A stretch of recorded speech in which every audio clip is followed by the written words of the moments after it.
ભજન છે ને જ્યાં જ્યાં ભજન બન્યા છે ને ત્યાં વાતું પડી છે. એમ નામ ભજન થાય નહીં. આધુનિક યુગ છે, અત્યારે વિજ્ઞાનનો સમય છે બાપુ. ગમે એટલા ભણેલા હોશિયાર જ્ઞાની માણા હોય ને, એક ભજન બજારમાં મૂકીને આ મૂકો ન હાલે. પોતાને અનુભવ કરી અને દુનિયામાં શું ક્યાં શું પડ્યું છે એનું પરફેક્ટ કરીને તમને મને આપ્યું છે. આપણે ઊંડા નથી ઉતરતા એટલે ડખા થાય છે. ભજન છે ને, ભજન વિચાર માગે છે. ભજનમાં બાપુ મંથન માગે છે. મંથન કરો તો તમને આની ખબર પડે, બાકી એમ નામ ખબર નથી પડે એવું.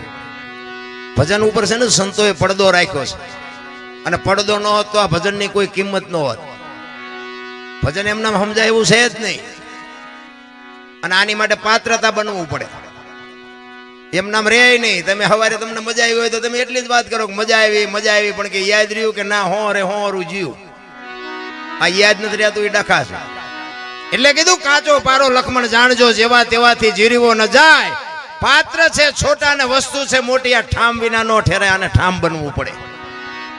ભજન બાપુ એમ નામ હું તમને એક જ વાત કરું, ભોળાનાથ નો દીકરો ગણપતિ, અને ગણપતિ નું માથું કે ભોળાનાથે કાપ્યું અને હાથીનું કાપીને લગાડ્યું.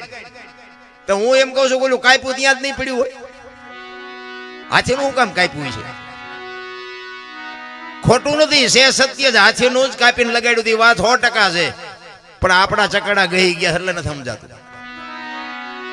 ને કે માણાના શરીર ઉપર હાથીનું માથું ફીટ થાય તમને કેમ લાગે? પણ છે હાથ. આની માટે સદગુરુની જરૂર પડે. એમ નામ જો સમજાતું હોત તો તમે અમને બોલાવો નહીં. હા, એક વાણી કહે છે ને, રામ કિસી કો મારે નહીં એસો પાપી નહીં હે રામ, આપે આપ મર જાત હે ને કરતે કુડે કામ. તા રાવણ ને વાલી ને આ બધાને કોને કુડી નાખ્યા હતા? રામાયણ કહે છે રામે માર્યા છે. તો સંતો કહે છે રામ નથી મારતો, ને વાતે સાચી છે, આ વાત સાચી છે ને આ વાતે સાચી છે, પણ આપણને નથી સમજાતું. एक राम दशरथ का बेटा, एक राम सबका घट में बैठा, एक राम सकल पदार्थ, एक राम सबसे न्यारा. बापू समझवानी वस्तु છે ને, સદગુરુ સિવાય ભાન ન થઈ શકે. અને આ રામદેવજી મહારાજ બાપુ છે ને, અત્યારે એક રામદેવજી ને એક હનુમાન અને એક મેલડી બાપુ હવે નાળિયેર માનો ને બપોર ભડાકો બોલાવે. બોલો, એવા જીવતા જાગતા બાપુ જો અત્યારે કોઈ દેવ હોય ને તો અત્યારે મને તો આ 3 દેવ દેખાય છે. રામદેવજી મહારાજ આ વાણી મેં કીધું ને કે હરભુજી ને હૈયે હરખ અપાર, ઘોડલા ચરંતા દીઠ્યા રામા પીર ને. આ ક્યારે બનેલું એની તમને થોડીક વાત કરું. હરભુજી રામદેવજી મહારાજના માસીએ ભાઈ થાય, અને રામદેવજી બાપાને એમને મળવાનું વચન આપેલું કે હું તમને મળ્યા સિવાય જઈશ નહીં, અને કુદરતને કરવું ને મળાણું નહીં, અને આ જવાનો સમય થઈ ગયો. એટલે રામદેવજીએ વિચાર કર્યો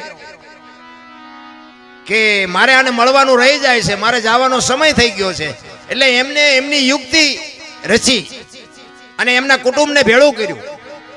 એ કે આમને હું જરાક જાણ કરી દઉં કે આ પાછળથી કાંઈ કરે નહીં. એટલે રામદેવજી પોતાના કુટુંબને ભેગા કરી અને વાત કરે છે કે ભાઈ મારો હવે સમય પૂરો થઈ ગયો છે ને મારી બધી તૈયારી કરો, પણ હું તમને એક ભલામણ કરું છું કે મારો દેશ જ્યારે શાંત થઈ જાય ને મારી સમાધિ થઈ ગયો પછી દુનિયા તમને ગમે એ કે, પણ સમાધિની એપ ખોલવાની તમે વાત ન કરતા. કોઈ પણ તમને દુનિયા ગમે એ ભરમાવે, પણ મારી સમાધિને તમે હલાવવાની કોઈ કોશિશ ન કરતા. એટલે બધા કુટુંબના કે કાંઈ વાંધો નહીં. હવે આ સમય પ્રમાણે રામદેવજી બાપુ સમાધિ થઈ ગયા. હવે આ વાત ઉડતી ઉડતી એમના માસીના દીકરા ભાઈ હરભુજીને કાને પડી, અને હરભુજી આ વાતને માનતા નથી કે નહીં કોઈ દી બને જ નહીં. રામદેવજી મને વચન આપીને ગયો છે ને, એ તો સિદ્ધ પુરુષ છે, એ બોલેલું બીજું બોલે જ નહીં. મને કીધું છે હું તને મળ્યા સિવાય જઈશ નહીં, હું માનતો જ નથી, બને જ નહીં કોઈ દી. અરે કોકે કીધું પણ અમે ન્યા હતા, અમે મુઠ્ઠી માટી નાખી કે વાત બધી બરોબર, પણ હું એમ હા ન પાડું. હું ન્યા જાઉં અને ન્યા મને પાકું થાય ને પછી હું તમારી વાત હા પાડું, બાકી હું એમ હા ન પાડું. એ વાત ખોટી, કારણ કે રામદેવજીને હું ઓળખું છું. અને આ બહુ જયારે માણસો કહેવા મનાણા ને એટલે પછી હરભુજી ત્યાંથી ઘોડા ઉપર ચડી અને રણુજા આવવા માટે નીકળે છે. અને રણુજાના સીમાડે બાપુ રામદેવજી બાપા ના ઘોડા ચરે છે ને રામદેવજી બેઠા છે. અહીંયા બાપુ હરભુજી આ વાણી કરી કે હરભુજીને હૈયે હરખ અપાર, ઘોડલા ચરંતા દીઠ્યા રામા પીરના. એમ નામ બાપુ જો ભજન બનતા હોત ને તો અત્યારે બુદ્ધિ તો આખ્યા ખટારા ભરાય એટલી બધાને છે. એમ નો આવડે. અહીંયા બે જણા હરભુજીને એમ થયું કે દુનિયા કેવી ગાંડી છે. આ રામદેવજી અહીં બેઠા છે, મારા બેટા કે ખોટી આવી બધી વાતો કરે. રામદેવજી સમાધિ લઈ ગઈ, સમાધિ. આ રામદેવજી તો હાર્યા. એ ઘોડેથી ઉતરી અને બે ભાઈ બાપુ પહાડ ભેટે ને એમ બે ભેટ્યા. અને હરભુજી કહે છે કે મેં તો આવી વાત સાંભળી. એટલે રામદેવજી વાતનો ગોળો ટોળો કરી નાખ્યો. ભાઈ આ તો જગત છે, ગમે બોલે શાંતિથી બેસને. આપણે ઘણા ટાઈમથી ભેગા નથી થયા. કહુંબો બનાય આપણે કહુંબો પી. એ બે જણા કહુંબો પીધો અને પછી રામદેવજી કહે છે હવે તમે ગામમાં જવું હોય તો જાઓ, મારે અત્યારે નથી આવવું. એ રતન કટોરો, ગેડીઓ, અમલની ડાબલી ને બધું જે કઈ સમાધિમાં મૂક્યું હતું ને, કારણ કે આ રામદેવજી બાપાની યુક્તિ હતી બધી. અમે ભક્તિ કરતા હોય અમારી પ્રજા તો મારો નાશ ત્રાસ વ્યવહિત કરે ને કે આ બીજા કરી જાય ને અમારી રહી જાય. આ રામદેવજી બાપાનો આવડો મોટો ઇતિહાસ છે. આખ્યાન તો તમે બધા જોતા હશો. આખ્યાનમાં બાપુ રામદેવજી બાપાના પરચા હશે, બધા બતાવે. અજમલ રાજાજી બધું સારું કામ કર્યું, બાળીનાથ બાપુએ બધું સારું કામ કર્યું. પણ એ આખ્યાનમાં બાપુ નેતલદેવનો ઇતિહાસ કેટલો છે? મારા ધારવા પ્રમાણે કઈ લાંબુ માઇલ પણ નેતલદેવનું કઈ છે નહીં. હવે રામદેવજીનું અડધું અંગ બાપુ ડાલીબાઈ કરી ગયા, નેતલદે રહી ગયા. અને આ બાપુ આપણું કાલ હવારની વાત પીપળી સવારામ બાપા ધર્મનો વાવટો ફરકે, કોક દી કાંટો મારજો ખબર પડે. જમનામાં રહી ગયા, જબુમાં કરી ગયા બાપુ. આપણા રહી જાય. હા, અમે તો રાડ્યું પાડી છે ને એમ એમ કહે છે કે અમારી પ્રજા ભજન ન કરે કઈ નહીં, પણ અવાડા ડાટા ન કાઢે એવી તો તું હમી કા રાખજે. ભજન જો બાપુ એમ બધાને ઉતરી જતું હોત ને, અને આ જો બુદ્ધિ એમ મળી જતી હોત ને, તો પૈસા વાળા છોકરા ઉભા વાહાડા જેવા ગામમાં રખડે 40 વર્ષના. ત્યાં આપણે એમ ગામને કેટલા દીકરા છે કે આના લગ્ન જ નથી થયા, દીકરી જ નથી દેતું કોઈ. શું આ બુદ્ધિ કરવાની, શું આ પૈસા કરવાના? એટલે ઈ હરભુજી અને બે જણાને ઈ રતન કટોરો, અમલની ડાબલી, ગેડીઓ રામદેવજી બાપા અજમલ રાજા માફ કરજો હરભુજીને આપે છે. અને ઈ ઘોડા ઉપર બેહી અને ગામમાં આવે. અને ગામમાં આવ્યો ને આખો શોકગ્રસ્ત ડાયરો બાપુ સોરે બેઠો છે. અને બધા વિચાર કરે કે ભાઈ જેવો ભાઈ વિયોગોના ઘોડા ઉપર બેહીને આવે અને શરમ નહીં આવતી હોય. હરભુજી બાપુ ભગાડ ધાટ કરતો ઘોડો આવતો તો બજારમાં, ની ચોરે આવીને ઉભો રહ્યો અને કીધું શું આ બધા બેઠા છો? એટલે બધા કહે છે ભલામણા રામદેવજી બાપા સમાધિ થઈ ગયા, 3 દી થયા. હરભુજી દાંત મીડિયા કાઢવા. ઈ કે પણ રામદેવજી મને અત્યારે સીમાડે મળ્યા ને કે તમે કયો છો સમાધિ લઈ લીધી. ઈ કે શું આ ગામ આખું ગાંડું તું એક હાથો? ઈ કે પણ આ જો રતન કટોરો ના, અમલની ડાબલી ના બધું મને અત્યારે રામદેવજી આપ્યું. અને બાપુ શંકા જાગી અમને. આપણે સમાધિ દઈને આવ્યા ને પછી કે વાંસ માસું મારી નીકળી ગયેલા, હાલો ખોદવી. આપણા જ આપણું લોહી પી ગયા છે. આખી દુનિયામાં બાપુ ઇતિહાસ ખોલવા જ ખોલજો. અને અહીંયા બાપુ સમાધિએ ગયા અને બાપુ આમ તૈયારી, ઘા કરવાની તૈયારી કરીને બાપુ આકાશવાણી થઈ. એ તમારી જાતના મેં તમને પહેલા કીધું હતું ઈ કે આ હવે તમારે અહીંયા કાયમ દુકાળ પડશે અને કાયમ માગી ખાજો. હવે હું સૌરાષ્ટ્રમાં જાઉં છું બાપુ. પહેલું પીરાણું આપણું બાપુ ગેબીનાથ અને પાળિયાદ બાપુ ત્યાંથી આ વ્યૂ આવ્યો. વિચાર કરજો, કોઈ ગામ એવું નહીં હોય કે રામદેવજીનું મંદિર ન હોય, કે રામદેવજી બાપાના વાવટા ન ફરકતા હોય, કે રામદેવજી બાપાનું મંડળ ન હોય, એવું કોઈ ગામ ન હોય. તમે આંટો તો મારી જુઓ, કેટલી એની બાપુ શ્વાસ કેટલી. અને રાજસ્થાનમાં બાપુ તમે જોવો ને, જીવા ન હોય તો આંટો મારજો, નકરી ધૂળ ઉડે, વાતમાં કાંઈ છે નહીં. બાકી જો રામદેવજીના શબ્દો ઉપર ઉભા રહ્યા હોત ને તો આજ રાજસ્થાન હોનાનું હોત. મારા બાપ અહીંયા કોઈ દી કોઈને ભૂખ કે દુઃખ ન હોત. આજ આપણે બાપુ આપણી માથે કૃપા કેવડી. આ તમે માંડવા ઉભા એના ઉપર નક્કી નથી થતું. આપણી માથે આ વરસાદ વરે છે બાપુ, આ કૃપા કેવડી એની. હવે અહીંયા તો એની જન્મ ભૂમિકા હતી, અહીંયા એનું કુટુંબ હતું ને બધું અહીંયા હતું બાપુ. એને તો શું ઘટત, એમાં શું બાકી રહે. અને જેટલી આપણી આ દેહાણ જગ્યાઓ છે ને બાપુ, બધે અહીંયા પીરનો પંજો છે, એક લખવું હોય તો લખી લેજો.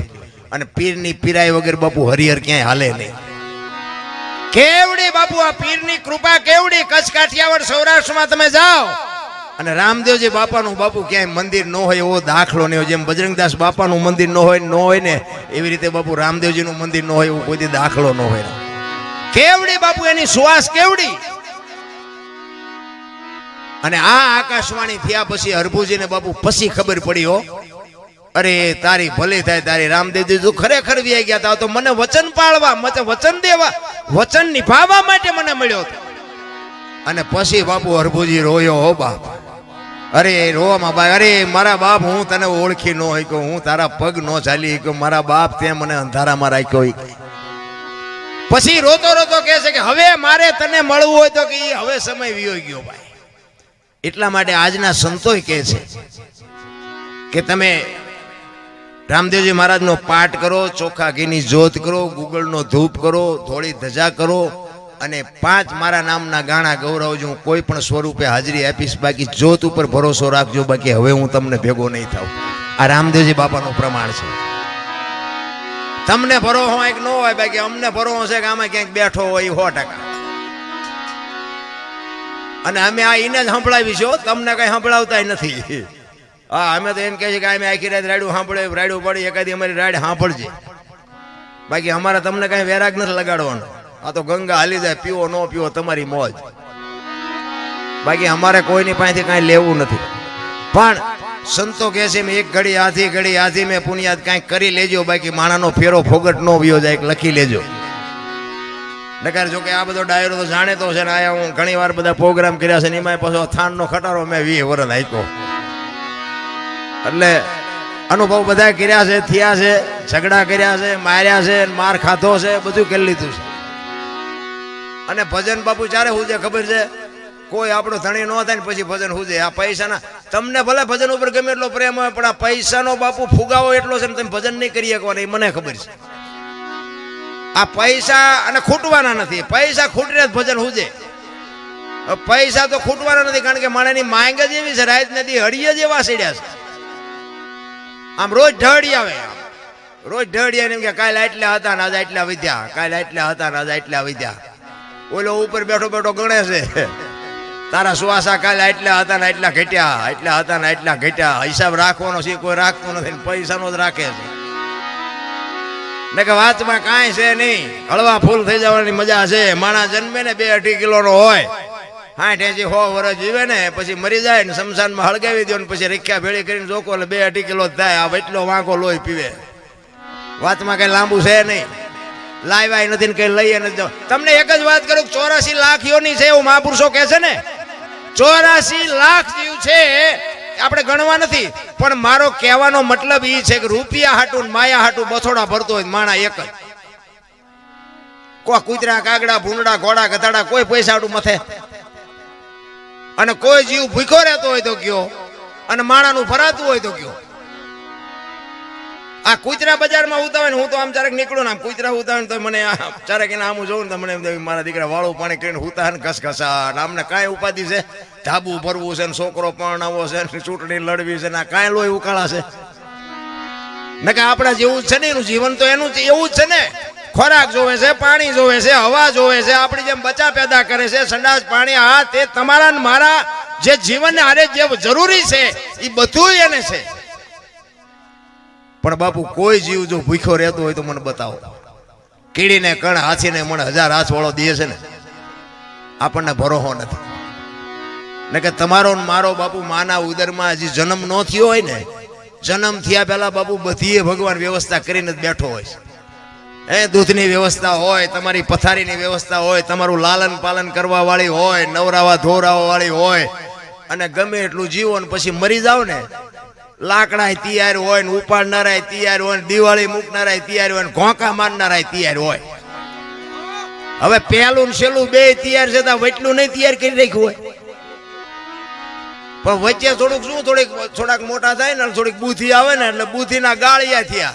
હું આમ કરી નાખું, હું આમ કરી નાખું, હું આમ કરી નાખું, એટલે પણ કઈ ન બને. ઘણા નથી કહેતા અમારે કોઈની જરૂર નથી. એટલે આ દુનિયામાં આવવા હાટું 2 વ્યક્તિની જરૂર પડે. અને આ દુનિયા છોડીને જાવ ને તેથી 4 વ્યક્તિની જરૂર પડે. આવીએ નથી એકાતું, જઈએ નથી એકાતું. શું મારે જરૂર નથી સોટ્યા છો.